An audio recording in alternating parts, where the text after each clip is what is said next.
नमस्कार।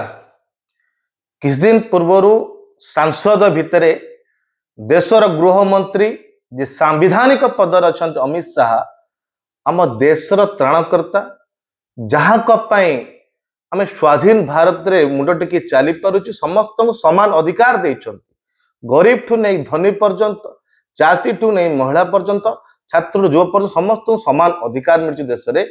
से बाबा साहब भीमराव अंबेडकर को संसद भीतर अपमान कले।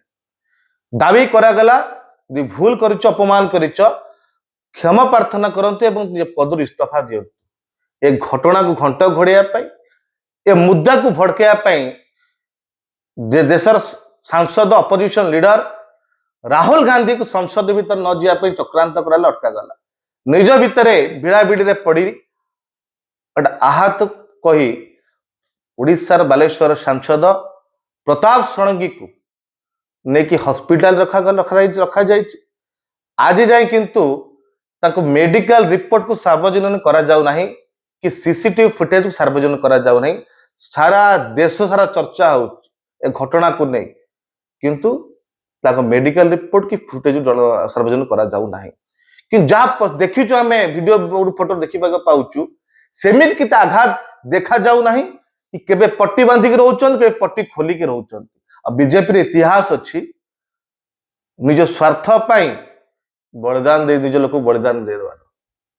आज साधारण चर्चा हो समस्त अनुभव करुचंती बीजेपी निज स्वार्थ पाई नन्ना को एत दिन है मेडिकल रखी जो व्यवहार करुच्ची मुख्य मुद्दा को भड़कैया चेष्टा करुच्ची।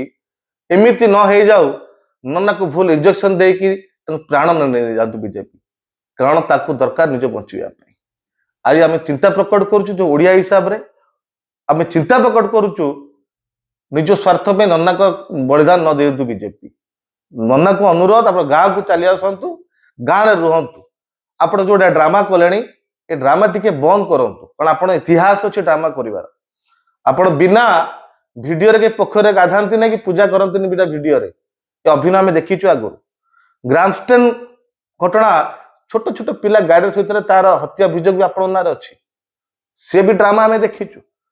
किछ दिन है मंत्री पद कि भूल त्रुटि आप मंत्री पद काढ़ी देइचंती। पुणी मंत्री पद पाइबा जो बड़े चेष्टा करुचंती से चेष्टा को बंद करंतु।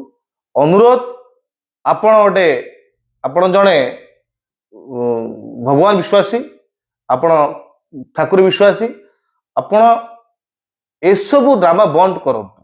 कारण आपण को शोभा दौनी ए ड्रामा कले, कारण आपण को ड्रामा पाई आपण मंत्री पद आशा पाई बीजेपी स्वार्थ पाई आपण जीवन न नहीं जाऊ। ये आम सब चिंता प्रकट करुचु। यह मोर अनुरोध रहा नन्ना।